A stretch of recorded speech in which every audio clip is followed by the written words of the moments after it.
기부는 갑자기 무슨 기부예요? 엄밀히 말하면 그 돈 아버지가 저한테 주려고 모은 돈이잖아요.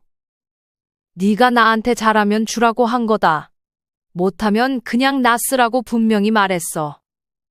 제가 그 말을 어떻게 믿어요? 그럼 왜 아버지가 이 엄마 이름으로 통장을 만들어 줬겠니? 제가 못한 건 또 뭐가 있어요? 가슴에 손을 얹고 엄마한테 잘했다고 할 수 있니? 잘하진 못했어도 못한 건 없잖아요. 네가 못한 거 하나하나 다 말해볼까?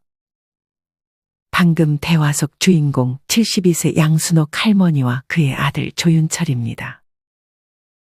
이날 아들 윤철은 아버지가 모아놓은 현금 10억에 대한 얘기를 양 씨에게 꺼냈습니다.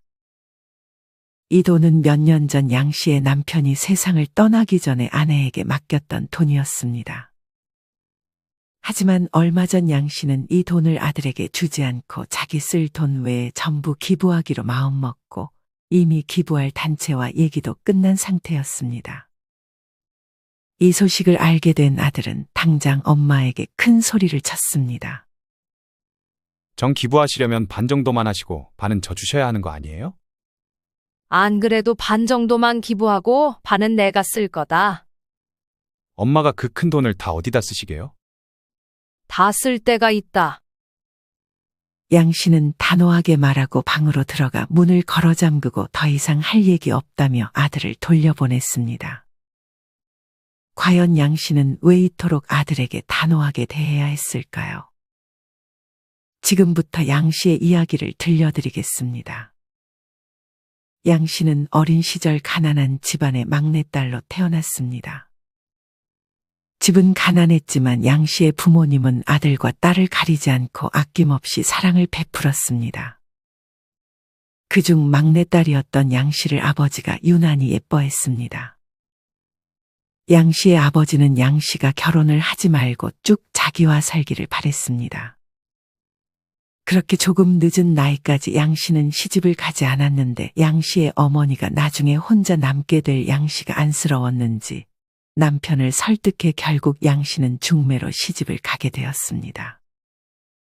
양 씨의 남편은 양 씨가 시집을 갈 무렵 어머니와 함께 양계장을 운영하고 있었습니다. 양 씨의 시어머니는 양 씨의 부모님과 마찬가지로 양 씨를 아주 예뻐했습니다. 그래서 양 씨를 그냥 집에서 살림만 맡기고 절대 양계장에서 일하게 하지 않았습니다. 양 씨의 시어머니는 양 씨를 정말 친딸처럼 아껴주었습니다. 하지만 받았던 것을 돌려주기도 전에 양 씨가 시집 온 지 2년도 되지 않아 시어머니는 세상을 떠났습니다. 양 씨는 시어머니를 알게 된 지 얼마 되지 않았지만 그 짧은 시간 동안에도 양 씨는 시어머니의 마음을 전부 느낄 수 있었습니다. 양 씨의 남편은 어머니가 돌아가시자 매우 슬퍼했습니다. 양 씨는 그런 남편을 위로했고 남편을 도와 시어머니의 빈자리를 채워주려 양계장에 일을 나가기 시작했습니다. 처음에는 적응이 매우 힘들었습니다. 시끄러운 소리와 냄새, 양 씨는 양계장 첫날에는 1시간도 일하지 못했습니다. 하지만 갈수록 적응을 했고 그렇게 시어머니를 대신해 남편과 양계장을 운영하며 꽤 많은 돈을 모을 수 있었습니다. 이후 양 씨는 남편과 함께 아들 윤철을 낳았습니다. 양 씨와 남편 모두 아끼는 성격이었어서 돈을 은행에 차곡차곡 모아두었고 나중에 아들을 위해 물려줄 생각을 하고 있었습니다. 그렇게 시간이 흘러 아들은 어느덧 성인이 되었습니다. 아들은 대학에 들어가지 않고 곧바로 취업을 선택했고 취업을 하자마자 독립했습니다. 이맘쯤 남편은 건강이 안 좋아졌고 양 씨는 그런 남편을 돌봐야 했기에 양계장을 넘길 생각을 하고 있었습니다. 양 씨와 남편은 처음에 아들이 이 일을 대신 해줬으면 싶었습니다. 양 씨는 이 일을 넘겨받으면 일은 고단하지만 돈을 어느 정도 벌 수 있다며 아들을 설득했습니다. 하지만 아들은 지금 사는 서울을 벗어나고 싶지 않아 했고 괜히 가오가 떨어진다며 양계장 물려받는 것을 거절했습니다. 양 씨는 아들의 뜻을 남편에게도 전달했고 결국 그 근처에 살던 성실한 청년에게 양계장을 넘겨줬습니다. 양계장을 넘기면서 꽤 많은 돈을 받았던 양 씨와 남편은 그 돈으로 서울에 있는 작은 오피스텔을 구매했습니다. 평수는 작았지만 위치가 좋아 월세도 넉넉하게 받을 수 있었습니다. 그동안 모아놓았던 돈과 월세를 받으며 이제는 더 이상 양 씨는 일을 하지 않아도 됐습니다. 양 씨는 그렇게 아픈 남편을 돌보는 것에 많은 시간을 쏟았습니다. 양 씨의 아들은 어릴 때까지만 해도 아버지의 말을 아주 잘 따랐습니다. 아버지가 하는 건 뭐든 따라했고 무슨 힘든 일이 있을 때면 아버지에게 먼저 가서 조언을 구했습니다. 워낙 체격도 컸던 양 씨의 남편이었기에 아들의 눈에는 그런 아버지가 슈퍼맨처럼 느껴졌던 것 같았습니다. 하지만 이제는 병상에 누워있는 시간이 길어지고 아들도 나이가 들면서 가치관이 생기자 아들은 아버지를 대하는 태도가 조금 달라지기 시작했습니다. 윤철아, 오늘 간만에 니네 아버지 모시고 외식이나 할까? 아, 네, 알겠어요.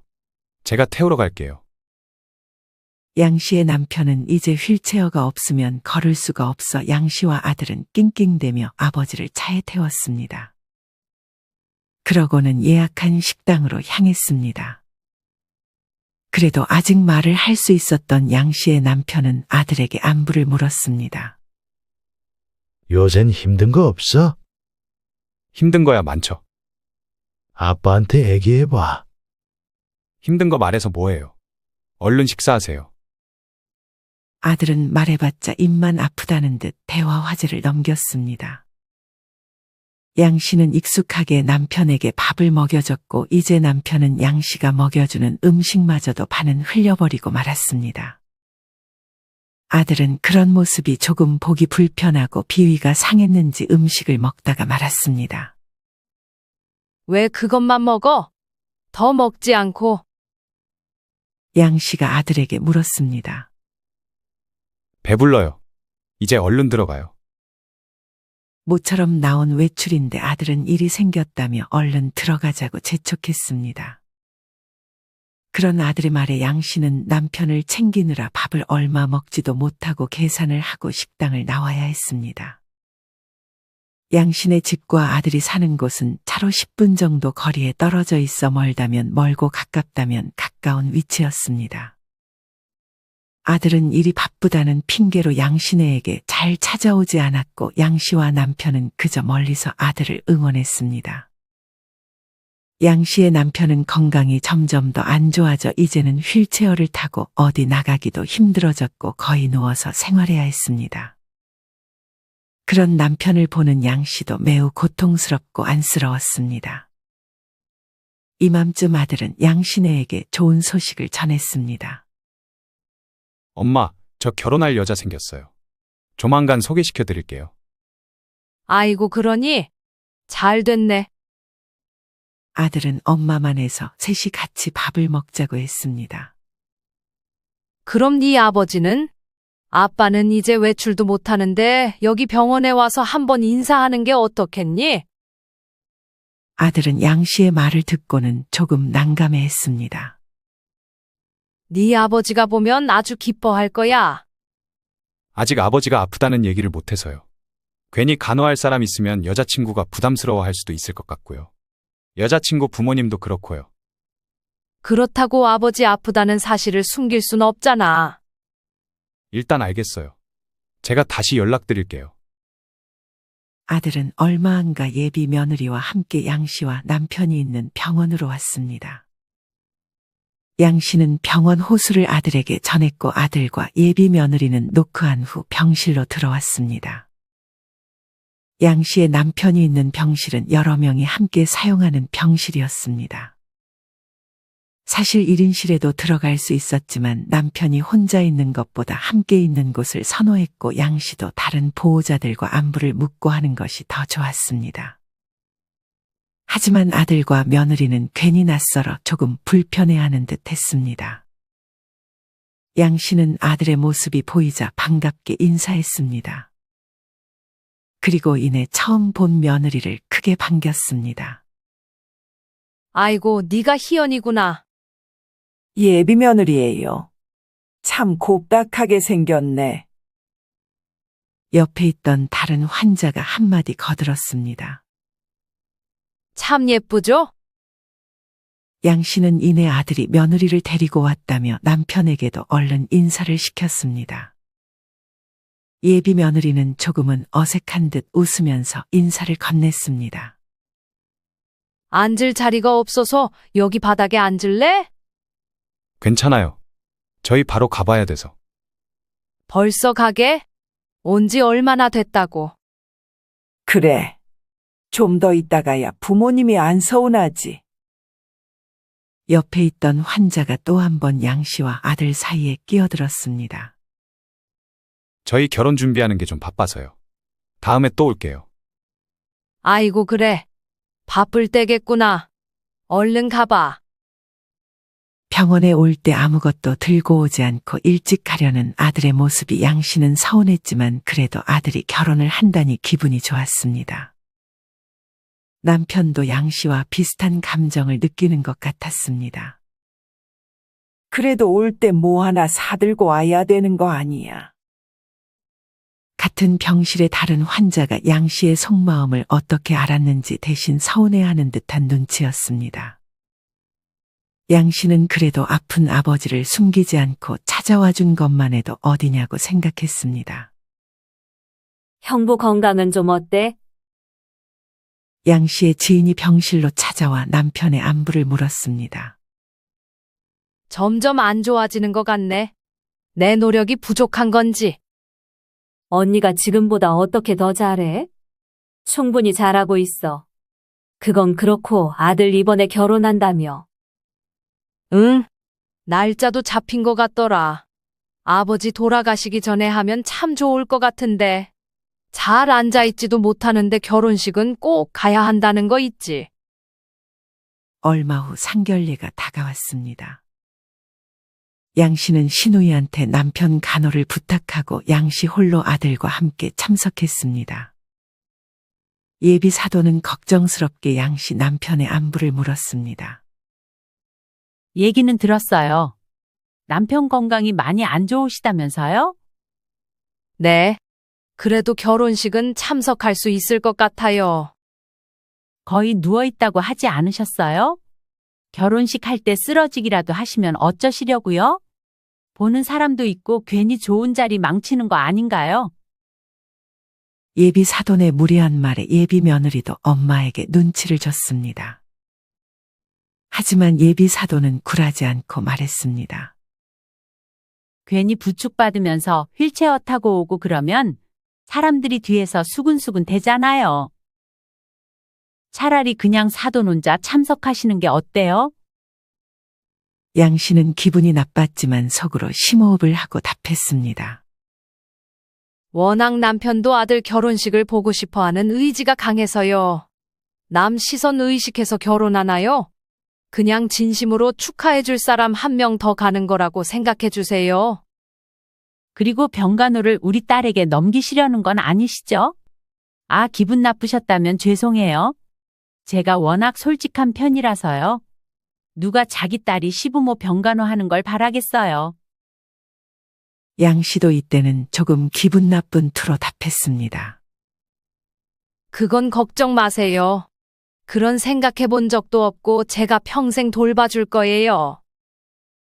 그렇게 밥이 입으로 들어가는지 코로 들어가는지 모른 채 불편한 식사 자리가 끝나고 헤어졌습니다. 상견례가 끝나고 남편은 양 씨에게 잘 갔다 왔냐고, 사돈이 어떤 사람들이냐고 물었습니다. 양 씨는 괜히 남편이 신경 쓸까봐 사돈 될 사람이 좋은 사람들이라고 둘러댔습니다. 남편은 양 씨의 말에 안도했습니다. 하지만 불행하게도 아들 결혼식 한 달 전에 양 씨의 남편이 위독해졌습니다. 이날이 평일 밤 9시쯤이었는데 양 씨가 잠깐 화장실을 갔다 온 사이 남편의 상태가 악화되어 있었고 아내는 이내 의사 선생님을 불렀습니다. 의사 선생님은 양 씨에게 이제 곧 마음의 준비를 해야 될 것 같다고 말했습니다. 양 씨는 얼른 아들에게 먼저 연락을 했지만 전화를 받지 않아 문자를 남겼습니다. 양 씨의 남편은 힘겹게 숨을 쉬며 무조건 아들을 보고 가겠다는 의지로 버티는 듯 싶었습니다. 하지만 아들은 계속 연락을 받지 않았습니다. 양 씨의 남편은 마지막으로 그 전에 힘겹게 썼던 편지를 양 씨에게 건네며 끝내 숨을 거두었습니다. 양 씨의 아들은 뒤늦게 연락을 받는지 부랴부랴 병원으로 달려갔지만 아버지는 숨을 거둔 직후였습니다. 양 씨는 아들에게 왜 이제야 왔냐고 따지다 이내 부질없음을 느꼈는지 아버지에게 인사하라고 했습니다. 아들은 꽤 덤덤하게 아버지와 마지막으로 인사하고 다시 집으로 돌아갔습니다. 양 씨는 아들이 자신 곁에 있어주길 바랬지만 아들은 내일 회사에 중요한 프로젝트가 있다며 집으로 돌아갔습니다. 그래서 그런데 장례식 날짜를 좀 미루면 안 될까요? 저희 이제 곧 결혼식도 있잖아요. 양 씨는 말도 안 되는 소리라며 바로 장례 절차를 밟을 거라고 아들에게 말했습니다. 아들은 양 씨의 표정을 보고 꺾을 수 없다고 생각했는지 알겠다고 했습니다. 아들은 다음날 오후가 돼서야 양 씨에게 얼굴을 비쳤습니다.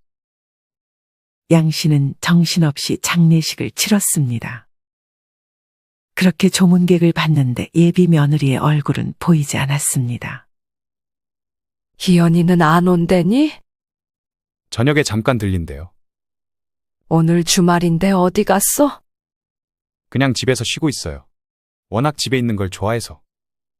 그래도 이제 결혼할 사이인데 좀 오래 있다 가는 게 좋지 않겠어? 아직 결혼 전이잖아요.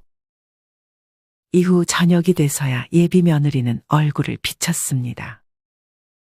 예비 며느리는 양 씨에게 인사하고 밥을 먹고 다시 집에 가려는 눈치였습니다. 뭐 도와드릴 거 없냐는 형식적인 말도 없이 예비 며느리는 아들의 차를 타고 집으로 돌아갔습니다. 아들이 돌아오자 예비 사도는 혹시 안 오냐고 아들에게 물었습니다. 장인 장모님은 여행 가셨어요. 니네 아버지 돌아가신 거 말 안 했니? 전해드리긴 했어요. 그랬더니 저한테 조의금만 보내주시더라고요. 양 씨는 이 부분에 대해서 더 생각하기 싫어 더 이상은 말을 꺼내지 않았습니다. 그렇게 발인까지 끝나고 아들은 양 씨를 집까지 태워다 주고 돌아갔습니다. 아들은 이미 마음의 준비를 끝냈는지 아버지의 죽음을 크게 슬퍼하지 않는 듯 보였습니다. 양 씨는 아들이 그렇게 힘들어하지 않으니 오히려 다행이라는 생각도 들었습니다. 양 씨는 그렇게 쓸쓸히 집으로 돌아왔습니다. 남편이 병원에 있을 때 집에는 오랜 시간 있지 않아서 집이 조금은 낯설게 느껴지기도 했습니다. 그렇게 도착한 집안은 참으로 고요했습니다. 양 씨는 그간 정리하지 못했던 집을 먼저 정리했습니다. 그렇게 정리를 끝내고도 양 씨는 무언가 할 일을 찾았습니다. 아니, 할 일을 찾아야 했습니다. 안 그러면 양 씨의 마음은 곧장 모래성처럼 무너져 내릴 것만 같았습니다. 양 씨는 그간 밥을 잘 먹지 못해 허기가 밀려왔습니다. 그러고는 냉장고에 언제 사둔지도 모를 반찬들을 꺼내 밥을 먹었습니다. 그리고 배가 부르자 이내 참을 수 없는 공허함이 몰려왔습니다.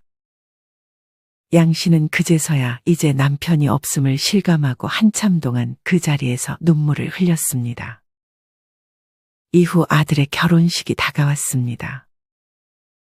예비 사도는 양 씨의 남편이 떠난 후에 안부 인사도 없이 그저 해맑게 양 씨에게 인사했습니다. 양 씨는 그런 사돈을 애써 무시하고 아들을 축하했습니다. 아들을 보니 남편 생각이나 이날도 양 씨는 흐르는 눈물을 참을 수 없었습니다.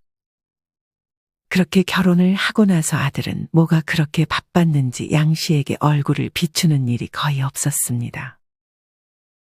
양 씨는 내심 혼자 남겨진 자신을 아들이 잘 챙겨줄 줄 알았지만 그건 그저 양 씨의 기대였습니다. 양 씨는 그냥 아들에게 바라지 말자 생각할 뿐이었습니다. 이후 어버이날 하루 전에 아들이 양 씨에게 점심을 사주겠다며 연락이 왔습니다. 양 씨는 거의 집에만 있다가 간만에 외출 준비를 했습니다. 양 씨는 아들이 예약한 식당에 먼저 들어가 앉아 있었습니다. 양 씨는 내신 며느리도 같이 올 것이라 생각했지만 아들 혼자 식당에 들어왔습니다. 혼자 왔어? 오늘 주말인데 희연이는 뭐하고? 희연이는 주말엔 체력 보충해야 한다면서 집에서 잘 안 나와요. 그래도 이제 결혼한 사이인데 올 거면 같이 오지 그랬어. 아들은 다음에 데려오겠다며 양 씨를 달랬습니다. 그건 그렇고 사돈네는 오늘 안 찾아갈 거야? 저녁에 희연이랑 같이 갈 거예요.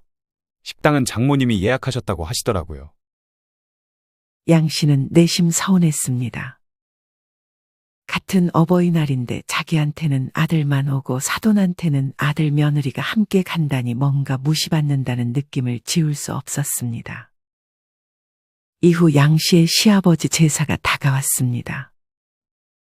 양 씨는 남편이 세상을 떠나고 나서 시누이들과 사이가 안 좋아져서 남편의 형제들은 시아버지의 제사에 참석하지 않았습니다.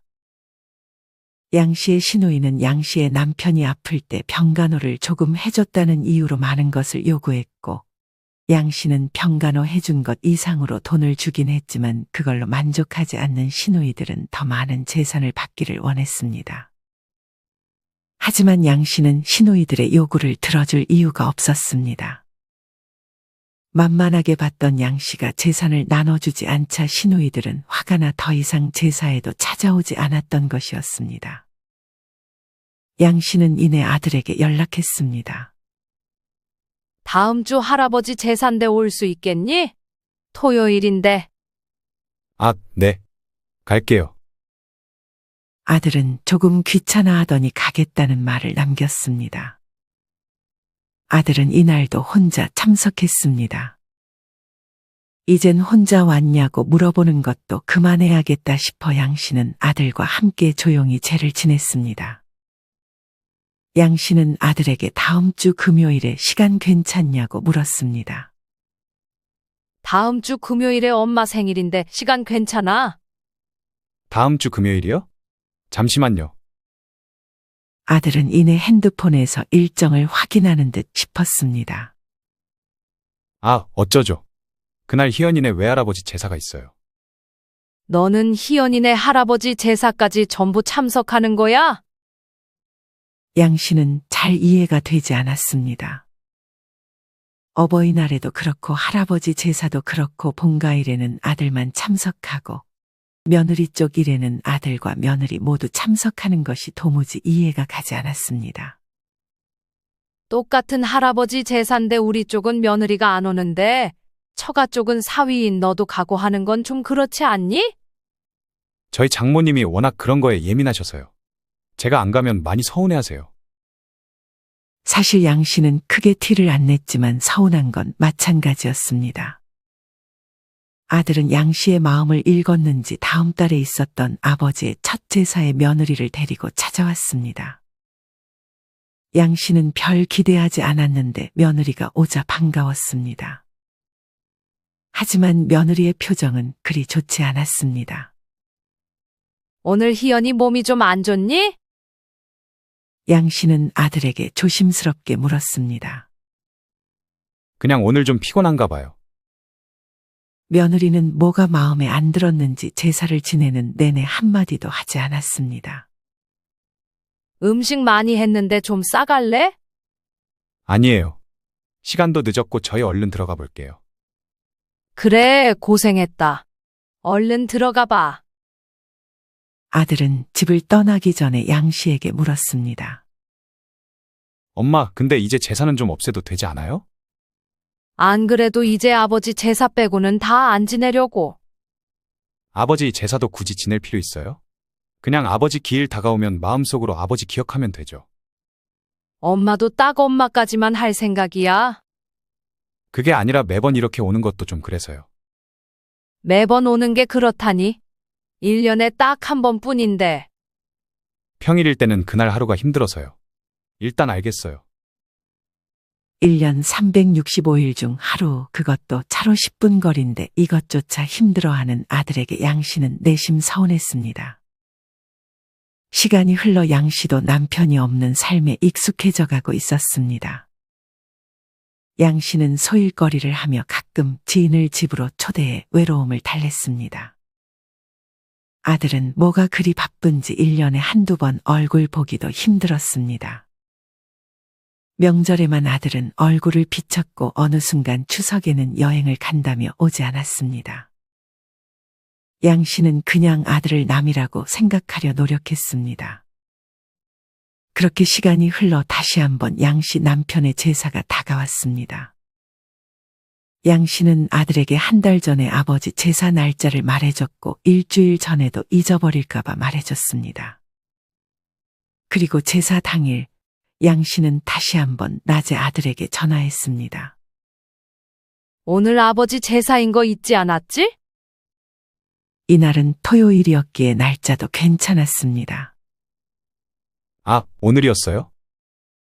아들은 마치 처음 듣는 듯한 반응을 보였습니다. 내가 한 달 전에도 말해주고 일주일 전에도 말했잖아. 아들은 옆에 누가 있는 듯 잠깐 속삭이더니 양 씨에게 말했습니다. 어쩌죠? 저희 지금 해외로 여행 왔는데. 무슨 소리야? 지금 한국이 아니라고? 네. 저희 어제 와서 내일 귀국할 거예요. 어디로 여행 갔는데? 일본이요. 아들은 자꾸만 옆에서 누군가 시키는 말을 그대로 하는 듯 약간 부자연스럽게 말을 더듬었습니다. 양 씨는 그냥 하루 일찍 오늘 귀국할 수 없냐고 물었습니다. 저 혼자 온 게 아니라서요. 누구랑 갔는데? 희연이랑 왔어요. 그 순간 옆에서 아들을 찰싹 때리는 소리가 들렸습니다. 아들은 당황했는지 양 씨의 전화를 급하게 끊었습니다. 나중에 알고 보니 옆에는 며느리가 있었는데 자기랑 여행 갔다는 걸 알게 되면 양 씨가 자기를 어떻게 생각하겠냐며 양 씨의 아들을 나무랐던 것이었습니다. 이후 다시 아들에게서 전화가 왔습니다. 희연이가 아니라 친구들이랑 여행 왔어요. 아무튼 죄송해요. 다음에는 무조건 참석할게요. 양 씨는 참으로 씁쓸했습니다. 집에 오는 사람이 없으니 제사상을 차리는 것도 매우 힘들었습니다. 양 씨는 그렇게 힘들게 제를 지내고 얼른 상을 정리했습니다. 그리고 마음이 울적해 동네를 산책했습니다. 그러던 중 야외 테이블에서 술을 마시는 익숙한 얼굴들이 보였습니다. 양 씨는 설마 했습니다.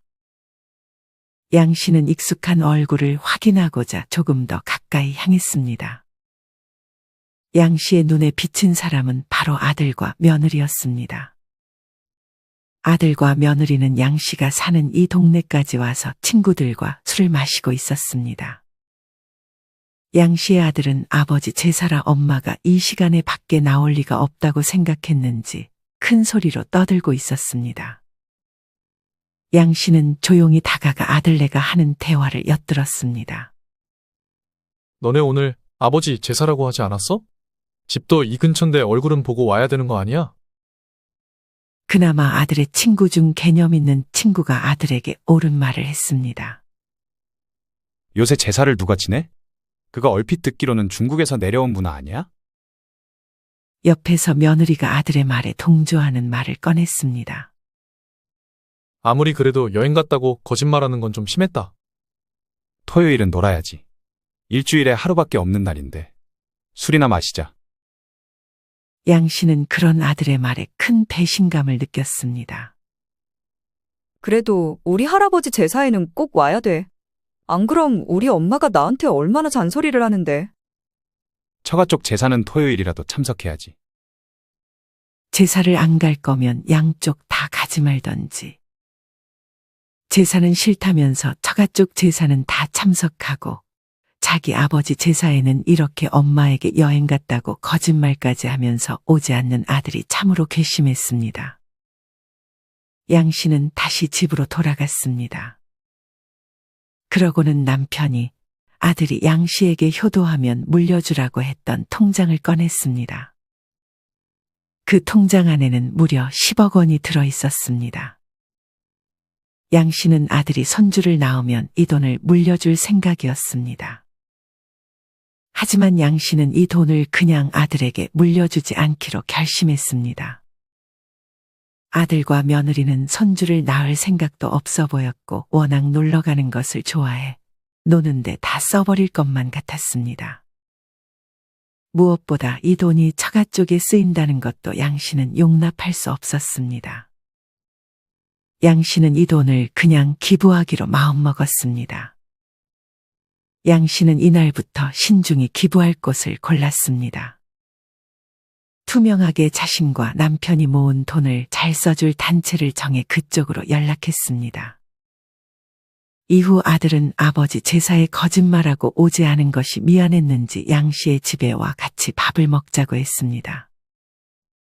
그렇다고 자기가 요리를 해주는 것도 아니었고 무언가를 사들고 오는 것도 아니었습니다. 그저 밥을 같이 먹어주는 것만으로 갚는다고 생각하는 것 같았습니다. 양 씨는 그날 요리하기 귀찮아서 배달 음식을 시켜 먹자고 했습니다.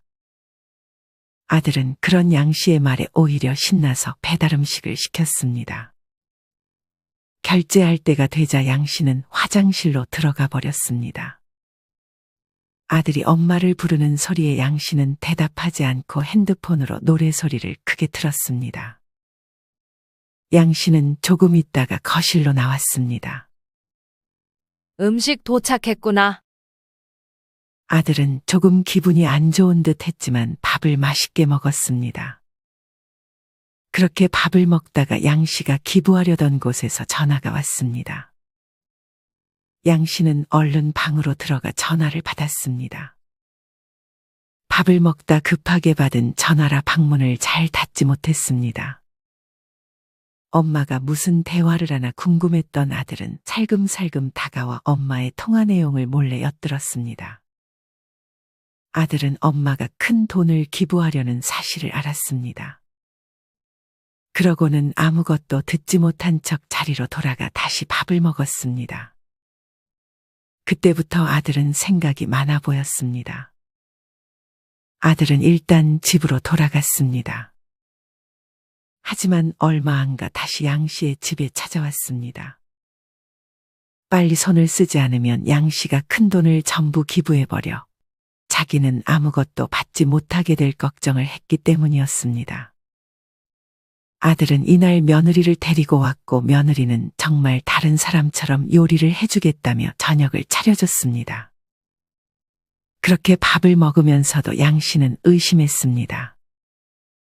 이내 며느리는 먼저 가보겠다며 일어섰고 아들은 양 씨와 술을 한 잔 마시자고 했습니다. 양 씨는 일부러 술을 많이 마시지는 않았습니다. 술이 어느 정도 들어가자 아들이 본색을 드러내기 시작했습니다. 엄마, 아버지랑 모아놓은 돈 있으셨어요?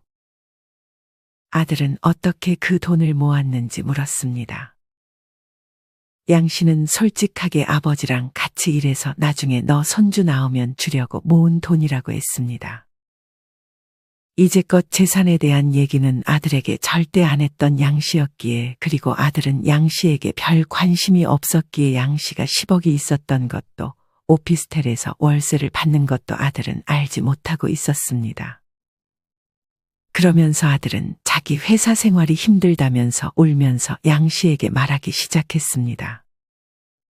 그리고 양 씨가 기부하려 했던 그 돈만 있으면 자기가 정말 편하게 살 수 있을 것 같다며 양 씨가 기부하는 대신 자신에게 돈을 물려주기를 바랬습니다. 그런 아들의 모습에 마음이 아프긴 했지만 양 씨는 이미 기부할 곳과 얘기를 끝냈다고 말했습니다. 그리고 그 돈을 아들에게 줘버리면 아들이 나태해져 일도 다니지 않고 그 돈이 떨어지는 순간 아들의 인생이 망가질 것이라 생각했습니다. 아들은 계속되는 불쌍한 척에도 엄마가 넘어오지 않자 이내 태도를 바꿨습니다. 기부는 갑자기 무슨 기부예요? 엄밀히 말하면 그 돈, 아버지가 저한테 주려고 모은 돈이잖아요. 네가 손주도 낳고 나한테 잘하면 주라고 한 거다. 못하면 그냥 나 쓰라고 분명히 말했어. 제가 그 말을 어떻게 믿어요? 아들은 그 돈이 자기 돈인 마냥 양씨를 쏘아붙였습니다. 아버지가 쓴 편지에 다 적혀 있다. 그리고 그럼 왜 아버지가 이 엄마 이름으로 통장을 만들어 줬겠니? 제가 엄마한테 못한 건 또 뭐가 있어요? 가슴에 손을 얹고 엄마한테 잘했다고 할 수 있니? 너 아버지 제사에 친구들이랑 술 마시고 있었잖아. 내가 모를 줄 알아? 그걸 어떻게 아셨어요? 설마 그날 밖에 계셨어요? 그 일 빼면 제가 엄마한테 잘하진 못했어도 못한 건 없잖아요. 네가 못한 거 하나하나 다 말해볼까? 아들은 양씨의 말을 차마 반박할 수 없었습니다. 정 기부하시려면 반 정도만 하시고 반은 저 주셔야 하는 거 아니에요? 안 그래도 반 정도만 기부하고 반은 내가 쓸 거다. 엄마가 그 큰 돈을 다 어디다 쓰시게요? 쓸 데가 왜 없어? 난 이 돈 다 쓰고 죽을 거다. 아들은 엄마가 기부를 하면 이 집에 다신 안 올 거라며 엄포를 내놓고 집을 빠져나갔습니다. 하지만 이후 양씨는 예정대로 독거노인분들을 위해 큰 돈을 기부했습니다. 아들은 이후 전화가 와서 설마 기부한 거 아니냐고 양씨에게 물었고 양씨는 이미 기부했다고 아들에게 전했습니다. 아직 엄마 돈 좀 있고 월세 받는 오피스텔도 있다. 네가 손주는 안 낳아도 나한테 잘하면 내가 죽을 때 오피스텔 물려주겠다. 뭐 싫으면 말고. 양씨는 가지고 있던 재산을 아들에게 전부 털어놓았습니다. 양씨는 단순하게 생각했습니다. 정말 아들이 자신에게 이 돈 받기 위해서라도 잘하면 물려줄 거고 아니면 다 쓰고 죽을 생각을 했습니다. 오히려 단순하게 생각하니 마음이 편해지기도 했습니다. 아들은 이런 양씨의 말을 듣고 양씨에게 적당히 잘했습니다. 양씨는 처음에는 아들이 돈 때문에 잘하는 거라고 생각했지만 시간이 흘러 아들은 오피스텔 자기 안 줘도 된다는 말을 꺼냈고 그 시간 동안 어떤 깨달음이 있었는지 모르겠지만 재산 다 기부해도 된다고 양씨에게 전했습니다. 양씨는 이런 아들의 태도에 놀랐습니다. 양씨가 넘어오지 않자 이런 방법을 선택한 건지 아들의 진심을 알 수는 없었지만 그래도 양씨는 살아있을 적에 아들에게 재산을 물려줄 생각은 없었습니다. 이후 어떻게 될지 모르지만 양씨는 그저 하루하루에 충실하며 평안한 노후를 보내고 있습니다. 여러분은 이런 양씨의 이야기를 어떻게 들으셨나요? 물론 제사가 없어지는 추세이긴 하지만 처가 제사는 다 참석하면서 자기 아버지 제사에는 거짓말하며 안 오는 아들에게 큰 배신감이 느껴지는 것은 어찌 보면 당연하다는 생각이 듭니다. 물론 위치가 너무 멀다면 평일에 제사에 참석하기는 조금 어려울 수 있습니다. 하지만 여러분은 만약 자식이 비교적 가까운 거리에 살고 있다고 가정했을 때 처가 제사만 챙기고 본가 제사에는 소홀한 아들이 있다면 어떻게 대처하셨을 것 같으신가요? 이와 관련하여 여러분의 자유로운 생각들을 댓글로 남겨주세요. 이상으로 오늘의 영상을 마치겠습니다. 우리 모든 구독자분들의 행복한 여생을 응원합니다. 다음에 더 좋은 내용으로 찾아뵙겠습니다. 감사합니다.